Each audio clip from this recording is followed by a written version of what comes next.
আজকে আমি একদম রেস্টুরেন্টের স্টাইলে পালক পনিরের রেসিপি তৈরি করে দেখাবো। শীতকালের সময় এই পালক পনিরটা খেতে কিন্তু খুব ভালো লাগে। আর যেসব বাচ্চারা পালং শাক খেতে একদম পছন্দ করে না, তাদেরকে এইভাবে পালক পনির রান্না করে দিলে তারাও কিন্তু একদম আঙুল চেটেপুটে খেয়ে নেবে। আর এই পালক পনিরটা রুটি, পরোটা বা সাদা ভাত এই সব কিছু দিয়ে খেতে কিন্তু খুব ভালো লাগে। তো এই শীতকালের সময় অবশ্যই একবার হলেও তৈরি করে দেখবে এই পালক পনিরটা। আশা করব আজকের এই রেসিপিটা তোমাদের অনেক ভালো লাগবে। তাহলে আর কথা না বাড়িয়ে রেসিপিটা ঝটপট করে দেখে নেওয়া যাক। নমস্কার, আমি সুস্মিতা। আমার রান্নাঘরে সবাইকে স্বাগত জানিয়ে শুরু করছি আজকের রেসিপি। পালক পনির তৈরি করার জন্য এখানে আমি নিয়ে নিয়েছি 300 গ্রাম মতো পনির। পনিরটাকে এইভাবে ছোট ছোট টুকরো করে কেটে নিয়েছি।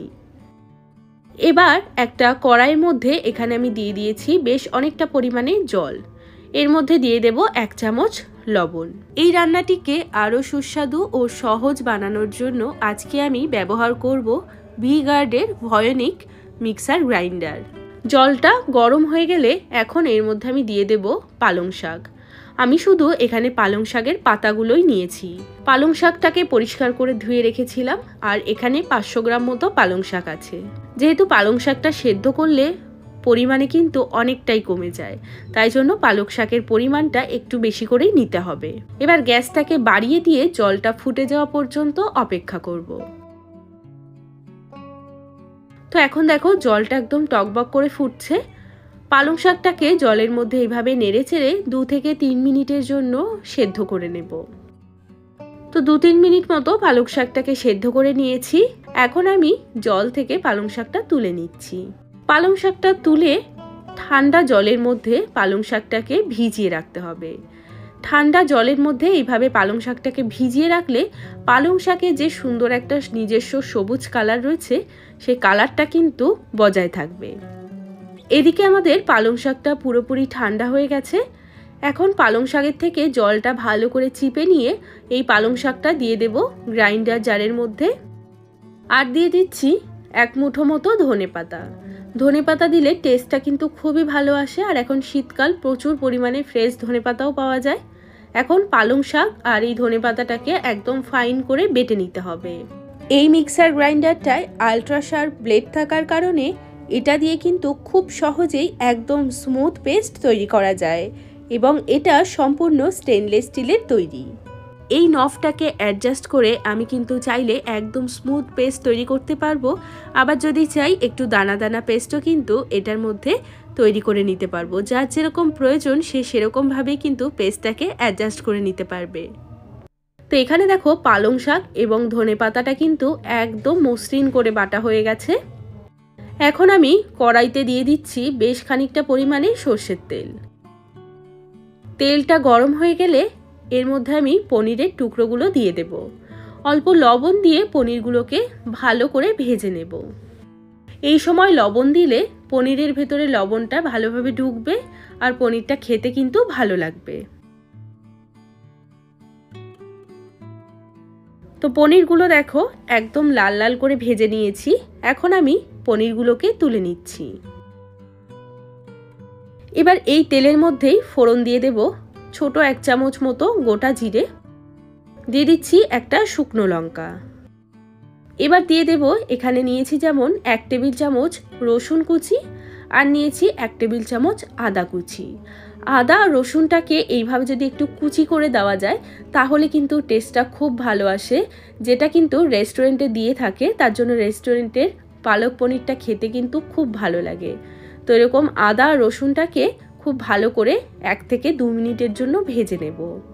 আদা রসুনটাকে 2 মিনিট মতো ভেজে নেওয়ার পর এখন এর মধ্যে আমি দিয়ে দিচ্ছি 2টো মিডিয়াম সাইজের পেঁয়াজ কুচি। পেঁয়াজটাকে একদম ছোট ছোট করে কেটে নিয়েছি। এবার পেঁয়াজটাকেও 2 থেকে 3 মিনিটের জন্য ভেজে নেব। যতক্ষণে পেঁয়াজটা আমাদের ভাজা হচ্ছে ততক্ষণে আমি একটা মশলা তৈরি করব। এর জন্য গ্রাইন্ডার জারের মধ্যে আমি নিয়ে নিচ্ছি একটা বড় সাইজের টমেটো কুচি, আর দিয়ে দিচ্ছি 5-6টা মতো কাঁচা লঙ্কা। ঝালটা অবশ্যই নিজেরা নিজেদের স্বাদ অনুযায়ী এখানে ব্যবহার করবে। আর দিয়ে দিচ্ছি 8-10টা মতো কাজু বাদাম। কাজু বাদামটাকে আমি আগে থেকে জলে ভিজিয়ে রেখেছিলাম। এবার এই সমস্ত কিছু খুব ভালো করে মিক্সিতে ব্লেন্ড করে নিতে হবে। এই মিক্সার গ্রাইন্ডারটিতে 1000 ওয়াটের মোটর থাকার কারণে কয়েক সেকেন্ডের মধ্যেই কিন্তু একদম স্মুথ পেস্ট তৈরি হয়ে যায়। এটার আরও একটি ভালো দিক হলো এই মিক্সার গ্রাইন্ডারটিতে টানা 110 ঘন্টা চালিয়ে পরীক্ষা করা হয়েছে। তো দেখো এখানে কিন্তু একদম ফাইন একটা স্মুথ পেস্ট তৈরি হয়ে গেছে। এদিকে আমাদের পেঁয়াজটাও কিন্তু ভালো করে ভাজা হয়ে গেছে। এখন এই টমেটো কাজুর পেস্টটা দিয়ে দিলাম। মিক্সির বাটিটা ধুয়ে সামান্য একটু জলের মধ্যে দিয়ে দেব। আর দিয়ে দিচ্ছি 1 চামচ মতো কাশ্মীরি লঙ্কার গুঁড়ো, দিয়ে দিচ্ছি স্বাদ মতো লবণ, দিয়ে দেব 1 চামচ মতো চিনি। এবার এই মশলাটাকে খুব ভালো করে নেড়ে চেড়ে বেশ কিছুক্ষণ সময় নিয়ে কষিয়ে নেব, যতক্ষণ না মশলার থেকে তেলটা আলাদা হয়ে যাচ্ছে। তো এখানে মোটামুটি 7-8 মিনিট সময় নিয়ে মশলাটাকে আমি খুব ভালো করে কষিয়ে নিয়েছি। মশলার থেকে তেলটা পুরো আলাদা হয়ে গেছে। এখন এর মধ্যে আমি দিয়ে দেব আগে থেকে ব্লেন্ড করে নেওয়া পালং শাক। মিক্সির বাটিটা ধুয়ে সামান্য একটু জল এর মধ্যে দিয়ে দেব। পালং শাকটা দেওয়ার পর খুব ভালো করে মশলার সাথে নেড়ে চেড়ে মিশিয়ে নিতে হবে। পালং শাকটাকে ভালোভাবে মশলার সাথে মিশিয়ে নেওয়ার পর এখন এটাকে ঢাকা দিয়ে একদম লো ফ্লেমে 10 মিনিটের জন্য রান্না হতে দেব।